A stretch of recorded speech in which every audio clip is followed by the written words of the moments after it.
Like, what's happening with Channel 4 then? Channel 4 privatisation to go ahead.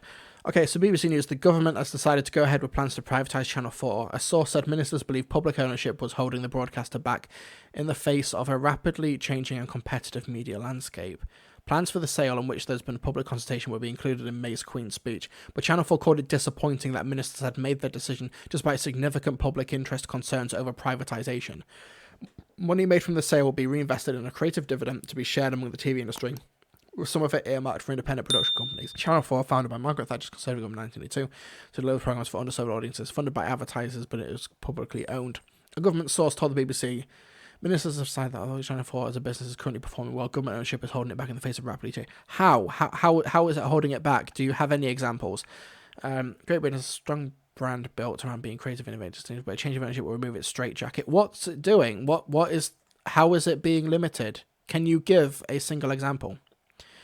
Conservative chairs the Commons Culture Committee tweeted that he was looking forward to seeing the government's plan in full, adding in the new media landscape reform is undoubtedly necessary. Then surely you could give like one example then, right? You can give one example, yeah? It's spotted one of a real risk of some of its programmes. Shadow Culture Secretary Lucy Powell said selling off Channel 4, which doesn't cost the taxpayer a penny anyway, to what is likely to be a foreign company makes absolutely no sense. It will cost jobs and opportunities in the Northern Yorkshire and hit the wider British career. Yeah, this is so dumb. This is really dumb. Clearly, this move 100% is a virtue signal. Like, from what I can see, there's no actual citation or cause or need to sell off Channel 4. It doesn't cost the taxpayers anything. It's advertiser funded. Like, what's the issue? Like, yeah, this is a virtue signal. Nadine Dorries wants to be seen to be doing something because she is genuinely one of the most incompetent people working in government now, that she has to make a big move to justify her position, to justify that she's doing something. Channel 4 is a British broadcaster, which will likely now have to rely on foreign payments and foreign interference and stuff. Interference is probably too strong a word, but it's like, why are you taking a British channel and making it rely on non-British funding? Like, this is dumb. Angela Rayner is right. This is cultural vandalism from a government that's run out of ideas, run out of road, has no interest in levelling up. Yeah, this is dumb. There's nothing.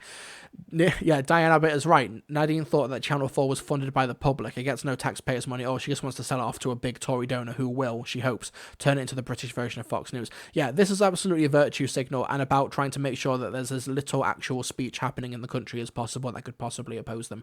Channel 4 is got a very good news division.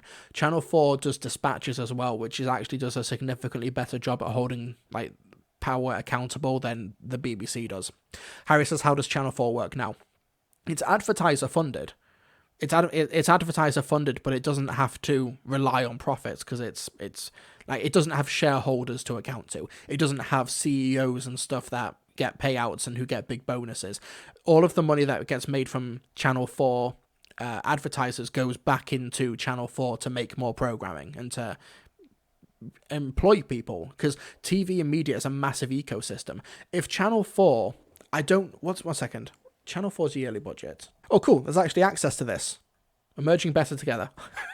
What's that? Folks, I think this rainbow wants to fuck me. I just want a number that says how much they spend a year. Here we go. Advertiser recovery helped us end with a stronger balance sheet, returning a sizable surplus of 74 million. So under non-public ownership, that 74 million that Channel 4 made in, quote, profit in 2020 would go to CEOs, basically. It would go to whoever was in charge and the boss and such. Whereas Channel 4, because it's publicly owned, would invest that back into programming. Do Control F, don't tell me what to do. I'm kidding. Right, here we go. Oh, see, now there's 470. This is a 200-page document, folks. Revenue in 900... So just under $1 billion in revenue every year. But how much does it spend? How much are you spending? Advertising sales. Right, okay. Let's just say, for the sake of argument, because it said it made like 75 million in profit or whatever. So it costs, let's say, 850 million pounds a year to make the channel, okay? Roughly. John King is around 900 million in revenue a year. Channel 4 makes... Okay. We're hovering at around the 900 million pounds a year. That's how much it costs to make Channel 4. So what we've got with that 900 million figure is its own media ecosystem. If a company wants to buy Channel 4, it would be doing it to make a profit, which means that it would actually spend not £900 million a year, it might try and cut that to, say, £700 million a year, or 600. Basically, cut the costs, try and increase the profits and the turnover. However, that means that there's less money being circulated into the British economy by a public broadcaster who pays its workers, and those wages go back into taxes, which, infrastructure, our councils and everything, pays for pensions, national insurance, etc. And it also means that less money is going onto budgets and TV shows which would hire set builders, which would hire caterers, which would hire art departments who supplement stationery, and basically TV is its own media ecosystem, which means that if you fund less into it, less money generally gets spread around the British economy. It's why if you were to defund the BBC, what the UK economy would literally lose billions of pounds every year, because it's not being circulated amongst the population anymore. It's not actually making its way into councils, into people's pockets and into their national insurance and into their pensions. There's one facet of conservative ideology that is inescapable at this point. They don't know how the economy works. And that's not me trying to do a gotcha or trying to be hyperbolic. They literally do not know, which is why they want to try and defund everything. If people have less money to spend, less money gets circulated amongst the economy. It all gets consolidated by landlords and donors and politicians and stuff who tend to hoard it, typically speaking. It doesn't get recirculated and redistributed. People have less disposable income, which means they can't buy luxuries, which means that economies and whole facets of UK culture and industry can't function anymore. Conservatives literally cannot grasp this concept, which is why they're so bad at running the country. So defunding the BBC or privatising Channel 4 is just a further indictment of this. If you have a public broadcaster which spends way more money, like a TV show is going to spend way more money on stationery and hobbycraft and art departments and catering and stuff than your average company, more or less, okay? If you defund the BBC or you make Channel 4 try to cut its margins to be a more profitable business, then you do lose something culturally, generally. And because, once again, conservatives do not know how the economy works, and Nadine Dorries, we went through the interview clip, also did not even know that Channel 4 was funded by advertisers when questioned on it a couple of months ago, yet she's able to make these massive sweeping changes and moves. She just wants the appearance of strength. She just wants the appearance of doing something, which hopefully goes back to bite her, really. There's no good reason to do this, because if there was, you'd name it. You'd say something in these quotes. Like, was it Conservative MP Julia Knight? Like, it's undoubtedly necessary. Someone was saying Channel 4's got a straitjacket. How? Cite a single thing. And also, damn the British press, who basically do not ask these follow-up questions, okay? Like, put me and Nadine Dorries in a room for like half an hour. She'd leave that room crying, because I'm actually asking her questions, and I'm asking her to back up her positions, which she'd be completely unable to do. It sounds mean, but put me in a room with her or any other Tory MP quoted in this article, and they would leave the room crying, because they're actually being asked stuff. John King, Channel 4 is owned by the government, but not funded by the government money, best of both worlds. In a sense, yeah, in a layman's terms. Alex Rena composer, that entire statement is just her saying nothing while sounding like she's saying something. Yeah, she's trying to fill a word count on a GCSE exam. It's so transparent. It's plain as day. Russell Chietz and Nadine, why are you asking me that, Doris? That's so funny. Lee New, how come ITV hasn't been specifically targeted like the BBC Channel 4? ITV doesn't quite have the cultural cachet of Channel 4 outside of its dramas. Like, its news doesn't make as much waves, for example. Like, whereas Channel 4 does dispatches and has a really strong news division. Angela Rayner for PM. She does great at PMQs. She's performed significantly better than Keir Starmer does at PMQs.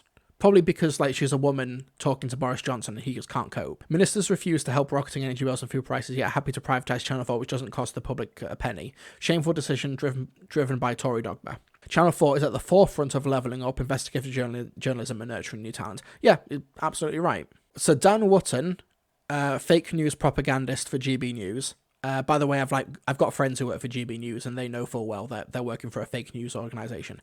Woo, go Nadine, Channel 4 will finally be sold, not before time. Now let's see if their left-wing news service survives in the commercial market. And Benjamin Butterworth says, oops, he said the quiet bit out loud. Privatising Channel 4 is just about waging a culture war, undermining their tough news output. Yeah. Basically, I've talked about this before. It makes you wonder, is there anything of the UK that the Conservatives actually do like? Because it's not our industry, it's not our arts, it's not our diversity, it's not our culture, because they're just ripping it apart and stripping it of everything that makes it unique and important.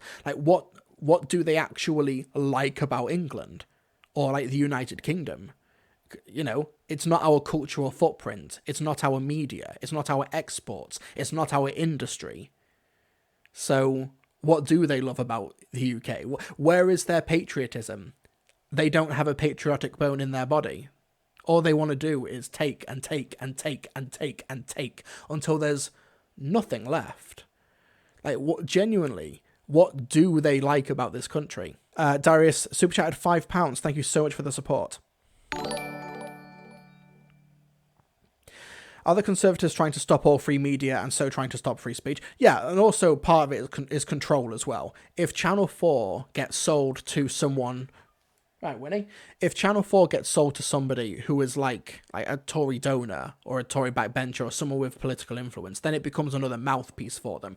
It's not so much about trying to stop free speech as trying to control the narrative, which in a sense is stopping free speech. But it's trying to control the narrative. It's trying to make sure that it's state sanctioned, basically. It's state media, similar to similar to what happens in Russia, basically. You see that on GB News as well. GB News, which is partly Russian funded as well, basically trying to justify the war in Ukraine. It's so transparent. But because the UK is so politically illiterate, your average voter has no idea what's happening politically in this country, then the cycle keeps going. Alex Shrina composed it's not if Channel 4 gets sold to a Tory donor, it's when, because it's 100% it's going to a Tory donor. Yeah, I'm not sure who it would go to. Michael Grade? There's no reason for this. And honestly, there needs to be someone during the media circuit tomorrow, during the press rounds and everything, asking what are the reasons, how would this benefit Channel 4, give specifics, what can't it do now that it could do under privatisation? And if they don't answer, point out that they didn't answer. But how long does this take?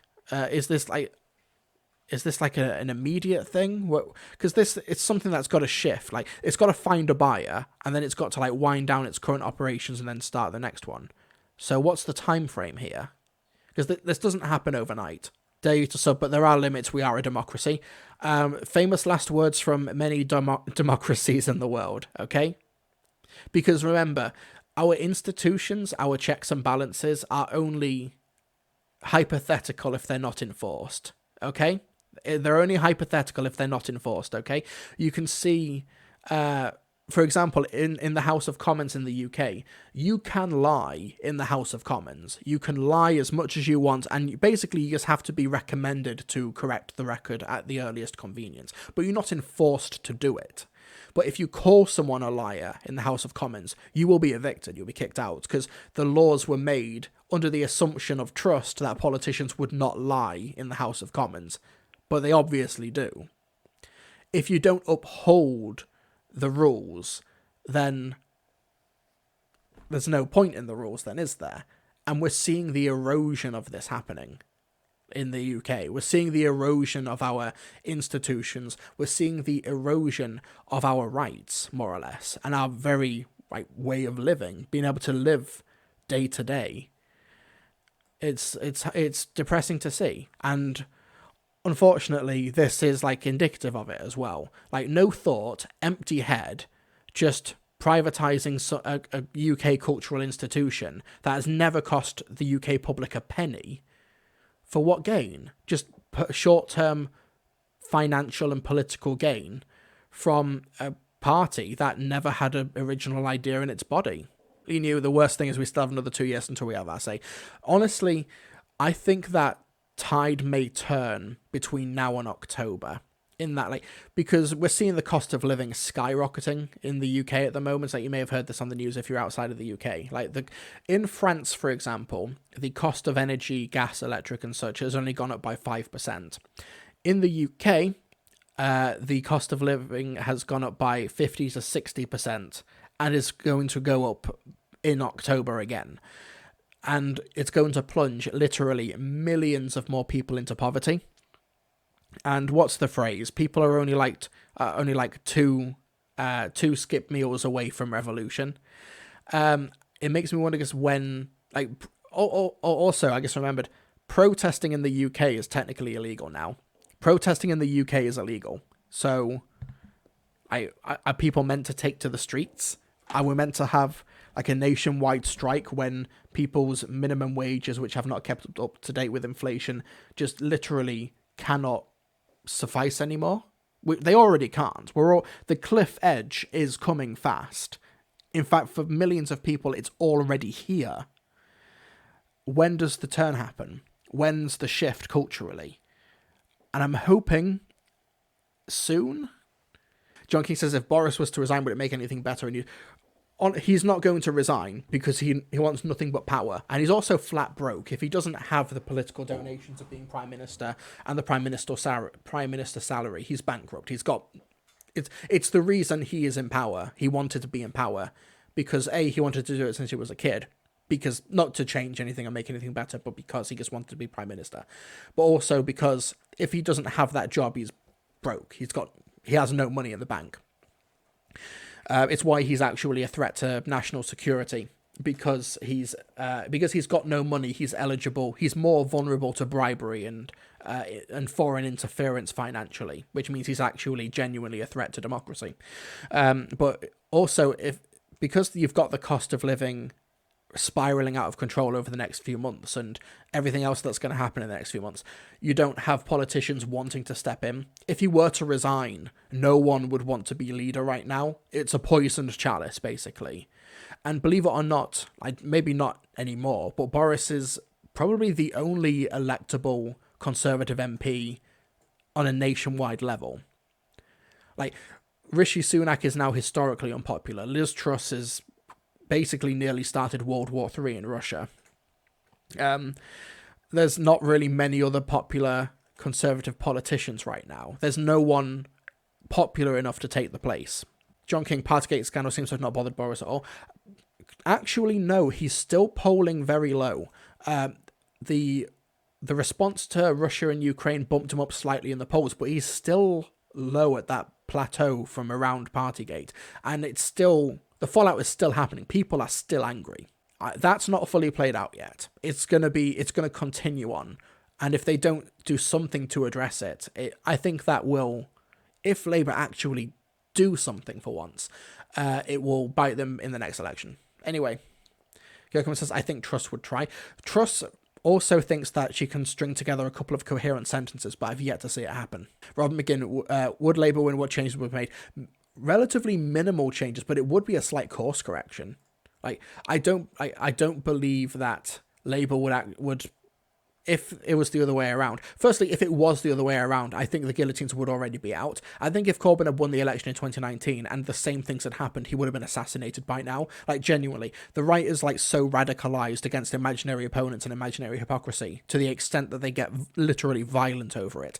I think that if Jeremy Corbyn had done what Boris Johnson has done over the past few years, he would not be alive now. Like, genuinely, I think that would have happened. Like, he would have been assassinated in the street or something. I know that seems hyperbolic language, but MPs have been killed over the past few years because of the radicalization of people. So it's not fully outside the realm of possibility, unfortunately. Lee, your new party name, the Chad Party. We need to get Christopher Eccleston to narrate the adverts. It would be course corrections. It might be a ratchet effect type thing, but basically harm reduction. Like, harm reduction is the priority right now, and then we can hopefully change things. But yeah, I know that this has become a very, very random political stream, but thank you for bringing up the Channel 4 privatization thing, whoever that was in the chat. Also, this is how I'm going to open my political conferences from now on, narrated by Christopher Eccleston. Dr. Daddy, Dr. Daddy, Dr. Daddy. There we go. That's how it's happening. My underlying theory is that people on the political right don't get into politics to make the world better, to improve things. They get into it for, like, firstly, power, and also as a business venture. It's why Rishi Sunak is like, he's like he's like the richest person in the House of Commons. He's the richest MP. He's like married into like a billionaire, trillionaire family, and he's got millions of pounds to his name. Like, what's being a politician to him? Like, he could do anything he wants.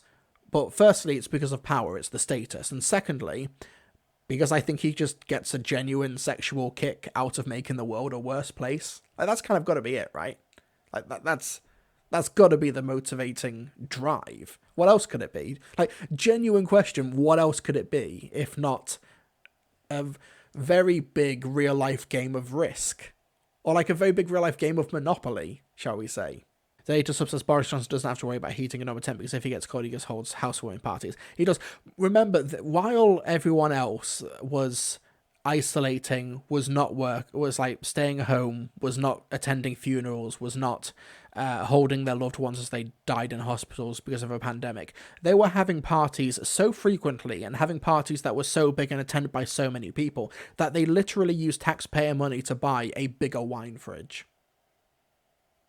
They bought a wine fridge with taxpayer money to accommodate the amount of parties they were having in Downing Street.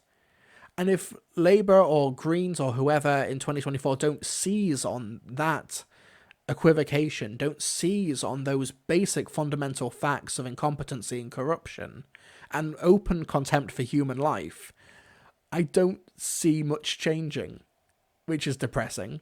I received not a single penny from this government during lockdown through furlough or self-employment assistance because I was PAYE. But they were able to afford wine fridges for themselves. Like, it's such obvious open goals that the opposition could be making.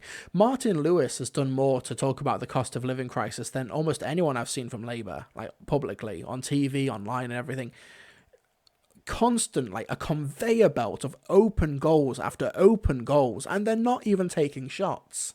Anyway, this has become a politics stream for the past 40 minutes, or however long I've been talking for. I apologise.